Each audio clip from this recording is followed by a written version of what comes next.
You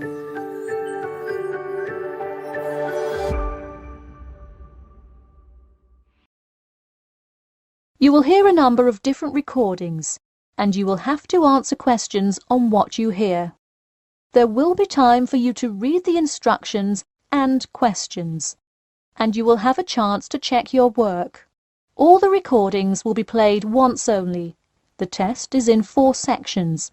At the end of the test, you will be given 10 minutes to transfer your answers to an answer sheet.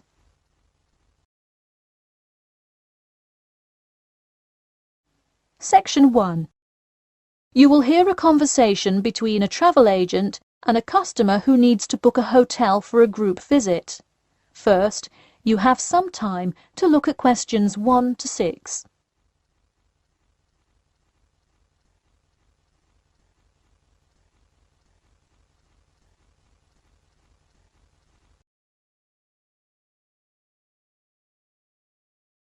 Now we shall begin. You should answer the questions as you listen, because you will not hear the recording a second time. Listen carefully and answer questions 1 to 6. Hello, Elite Travel. This is Emily speaking. How may I assist you today? Hi, I have a group visit to plan, and I wonder whether you could help me decide on which hotel to book. I've narrowed it down to either the Winchester, the Royal Hotel, or the Star Hotel. I'm wondering if you have a recommendation. I would be happy to help.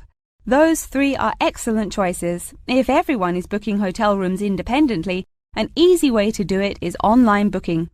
The Star Hotel offers online bookings at no additional charge. It sounds fine. Yeah, and you can even book the gorgeous sea view rooms if you act quickly. I'll consider that. It would be great since we're mostly first-time visitors to the area to get a nice view of the water. Now, are there handicap-accessible rooms? Yes, all 3 options have access for the physically disabled. Great. I should also mention that we'll be on a tight schedule, so we won't have much time to go out for meals. Which of these hotels serve food? There is a limited continental breakfast menu at the Star and at the Winchester. For a full restaurant and room service, the Royal Hotel is your best bet. Oh, wonderful. Could you tell me more about the restaurant? Absolutely. In the morning, there is a gourmet buffet or a la carte item, and after 11 a.m. lunch is served in the dining room. Dinners are in a nice, low-key but high-quality setting in the hotel's private dining room, and Fridays feature the house jazz band. How lovely. Is there a group discount? No, sorry, not at the Royal Hotel. Let me check on the others, though. Could I place you on hold for just a second? Sure, thanks. It looks like there is one at the Winchester. 15% off when you book 8 or more rooms. Really? Sold. We'll book at the Winchester. Wait, is it suitable for children, though? We'll have a few little ones in our group, and it would be great to have a way to keep them occupied. Yes, in fact it has a play place that kids just love, with slides and swings and everything. Definitely a good hotel to bring the kids. Okay, great. Before you hear the rest of the conversation, you have some time to look at questions 7 to 10.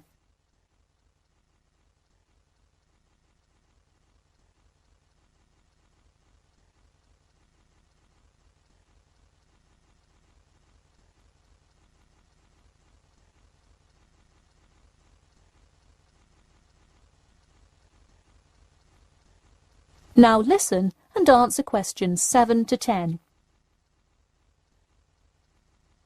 So now I know where we'll be staying. What next? Should I go ahead and book transportation and assign rooms and everything? Well, for now there are only a few things for you to take care of. We will hold a block of rooms for you as soon as you send a deposit. I recommend booking as soon as possible, so you probably want to send the invitations as soon as you know how many rooms to hold. Oh, right. Okay. I'll send the invitations and put down the deposit. Is there anything else I should take care of? Great! And don't worry about this now. But sometime before you arrive, do let us know if you'll be requiring our transport service to and from the airport. I'll make sure to let you know. Does that incur a service charge, or perhaps a tip, or some presents to show our gratitude for the personal car service? Oh, don't worry about it. It is a free service, so if you would like to tip, you are welcome to do so. But hotel drivers do not accept gifts. Thanks for your help. My pleasure. Enjoy your stay at the Winchester. That is the end of part 1. You now have half a minute to check your answers.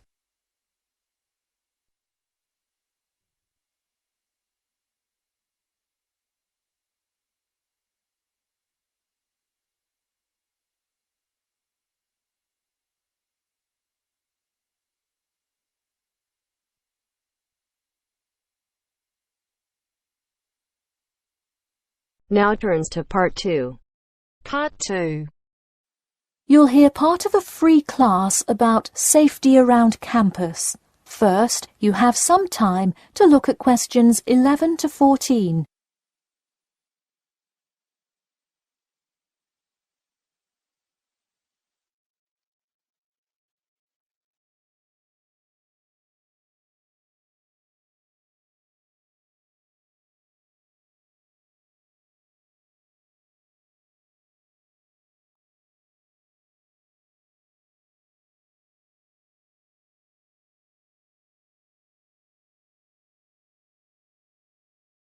Now, listen carefully and answer questions 11 to 14.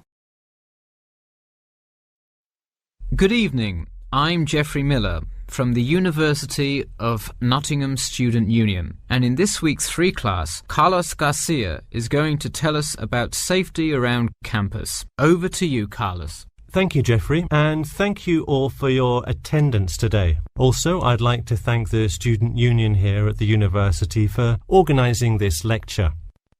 Well, I've been serving and protecting the city of Nottingham for over 20 years now as a member of the police department. Does anyone know what type of crime is the most prevalent on campus? I heard someone say drugs and alcohol. That actually isn't too much of an issue. Violence? Nope. Actually, the biggest thing we worry about here is theft. The nature of crime on Nottingham's campus is quite different from that of the surrounding areas. Crime rates across the East Midlands are very difficult to control. We'd like to see the rate stay the same for this calendar year, but it has been increasing steadily over the past 3 years. On campus, however, I'm happy to say that the overall crime rate has fallen this year. You wouldn't think so if you've seen the extremely exaggerated stories in the media. The media has done nothing but cause more concern about crime in our area. Even the crime shows you see today are a little bit far-fetched, but at least viewers know they're not real events. We'd really like to see more factual news articles out there so the public can have a rational sense of the safety level of our society. Before you hear the rest of the talk, you have some time to look at questions 15 to 20.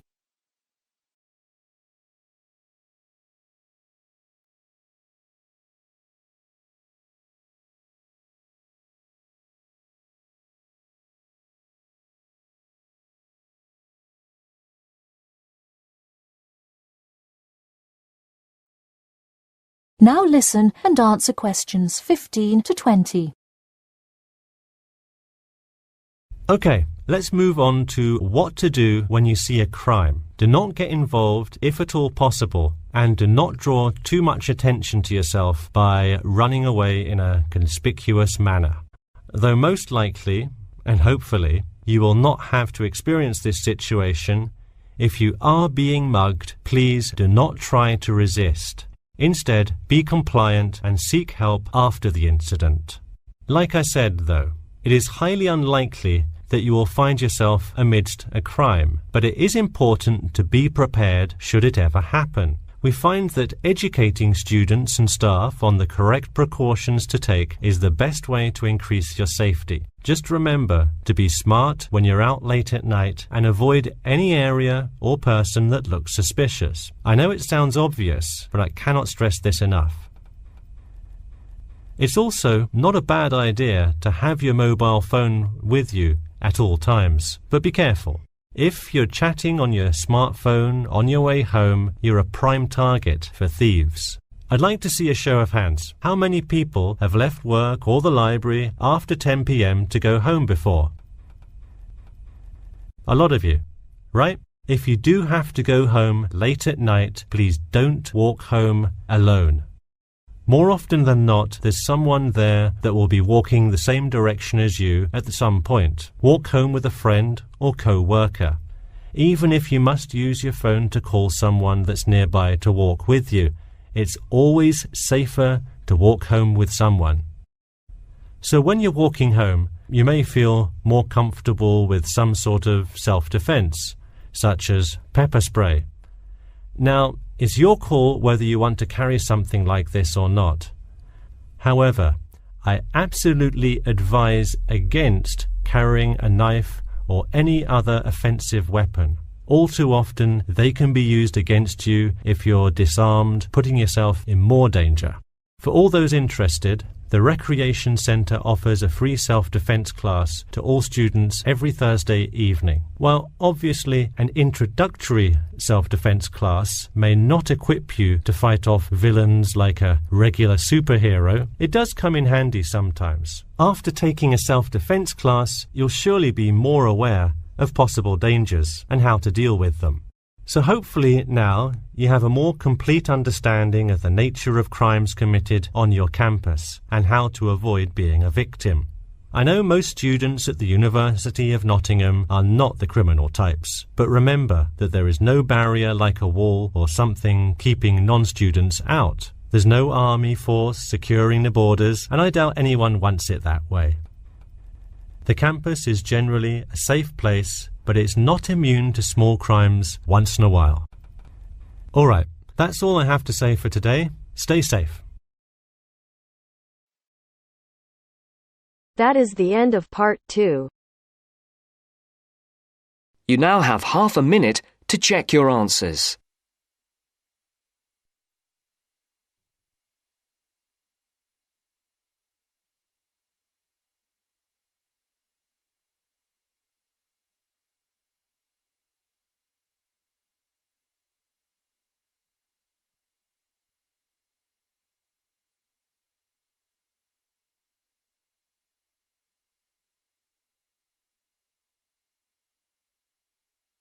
Now turns to part 3. Part 3.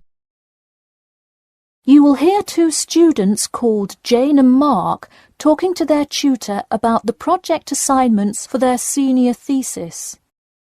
First, you have some time to look at questions 21 to 23.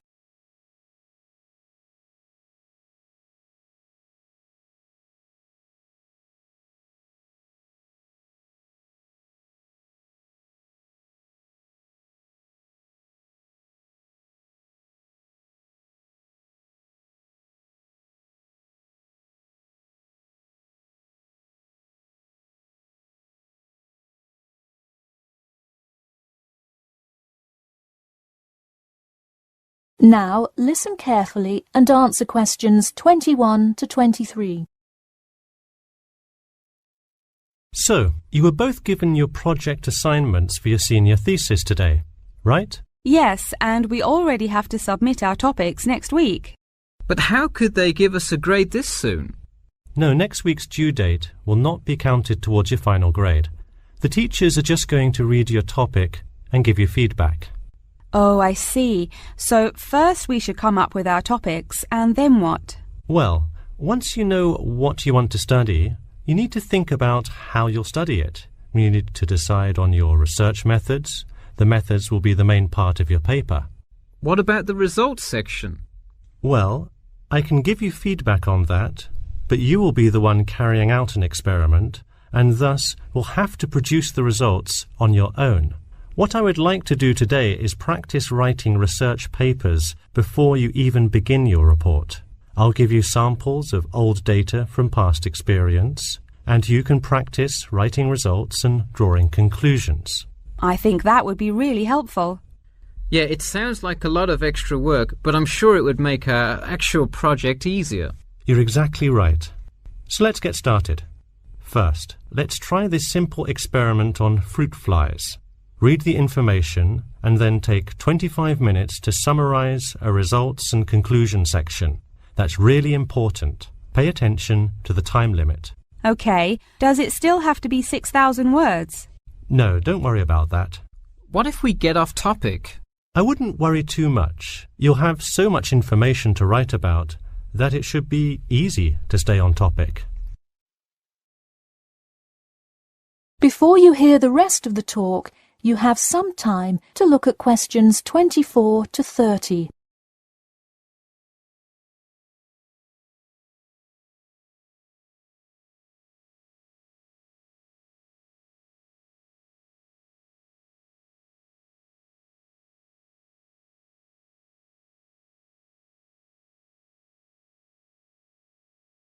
Now listen carefully and answer questions 24 to 30. But what about other sources? Well, for this assignment, you can use the one from your textbook. In your actual paper, you should find old experiments that support your topic. So do we need to find different types of sources? For instance, should I be conducting lots of interviews to use in my paper? No, there's no need to conduct lots of interviews or anything like that. Okay, I'm ready to get started. I'm still a little confused, though, on how we should format our paper. Don't worry about it for now, but on your final paper, make sure to pay attention to the format. It should follow the guidelines exactly. Oh man, I'm starting to understand why they give us all semester to do this. Are there any other small details like that we should know about? Not a whole lot. Make sure you provide 2 copies. One for your teacher, of course, but one for yourself as well. And of course, you know the due date, right? It's April the 11th, right? What? No, it's May 11th, right? Yes. The due date is May 11. Write it down. Oh wow, yeah, I need to note it. Also, I'm having trouble finding information on my topic. What if I can't find enough good sources? It's all right to change your topic. Just make sure to do it before the beginning of April. Oh really? Wow, I'm definitely going to change it then. Just make sure to write a note to your teacher letting him or her know. Okay, so getting back to writing this sample paper, where do we start? Should I just explain the experiment and what happened? Well, you need to start with your hypothesis, what you think will happen, and then describe your procedure. Then you can write up the results and your conclusions. Oh boy, I don't know if I can handle any more instructions. That is the end of part 3. You now have half a minute to check your answers.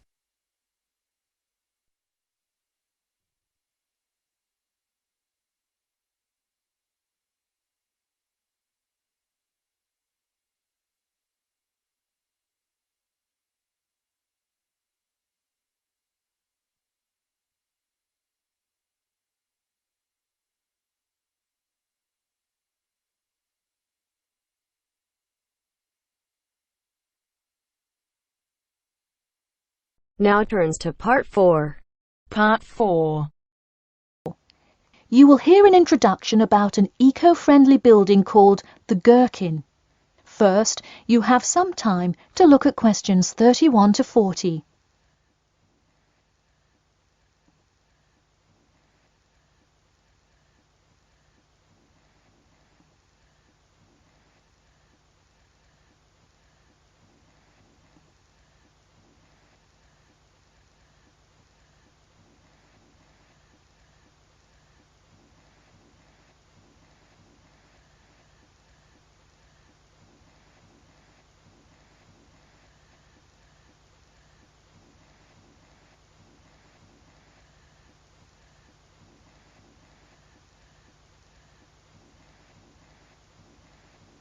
Now, listen carefully and answer questions 31 to 40.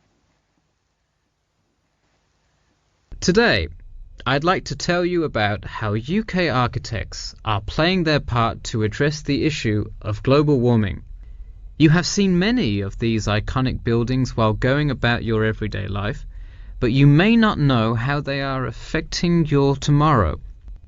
In 2003, construction was completed on the famous Swiss rebuilding, or more informally called the Gherkin, a true masterpiece commissioned by the law offices of Foster and Partners. This is not the first ambitious endeavour of the firm. They are renowned for their various philanthropic environmental efforts. The Gherkin, with its cutting-edge green initiative and sharp design, is gaining recognition as an icon in modern architecture.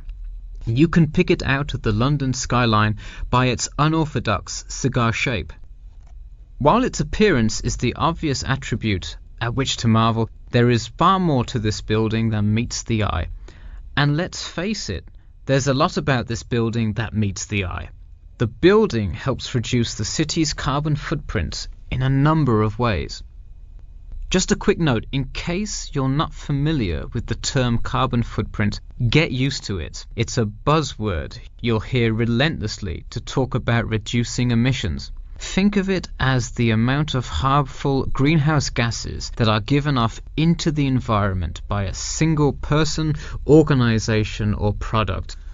So going back to the Gherkin building, perhaps the most obvious as well as the most significant eco-friendly feature is the glass windows, which allow light to pass through the building, both reducing heating costs and brightening up the workspace. The ingenuity behind the various eco-friendly aspects of the Gherkin has seen its fair share of publicity both from serious and silly sources. In a recent April Fool's Day edition, One e-publication printed a story detailing plans to replace 50% of the current exterior with grass, which would not only make large steps in the name of sustainability, but also give the building the green hue that would truly earn it the nickname of the Gherkin. The only drawback is, as you may have guessed, that this story was an April Fool's Day joke and completely made up.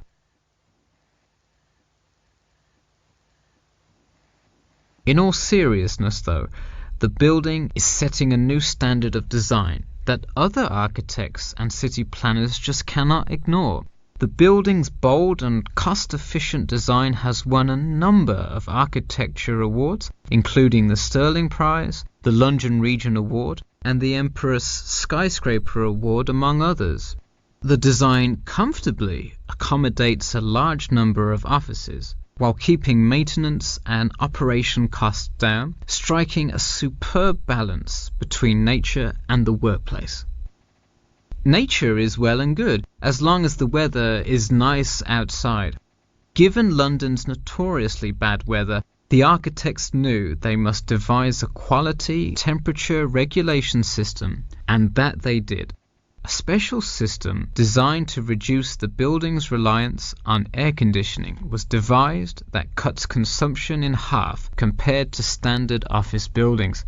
There are atria that link each floor vertically to one another, forming spiraling spaces up the entire building. They serve not just as social common spaces, but also act as the building's lungs, distributing clean air from the opening panels in the facade through the entire building. The building isn't all business though. It has its fair share of fun as well. At the very top, a club room offers a picturesque entertainment spot for company functions, private parties, etc., with a breathtaking panoramic view of the city. The creation of such an innovative structure has many wondering what the future of urban planning and architecture may be. Well, if the other projects currently commissioned by Foster and Partners are any indication, the entire city constructed with similarly eco-friendly buildings is not far in the distance. The Masdar City development aims to create a desert city that produces zero waste and removes as much carbon dioxide from the atmosphere as it puts in, a huge feat in protecting our Earth. The Gherkin is a truly impressive feat, yet it is not the only one worth noting. Now, to move on to another green initiative, I'll tell you about the Eden Foundation building found in Cornwall. That is the end of part 4.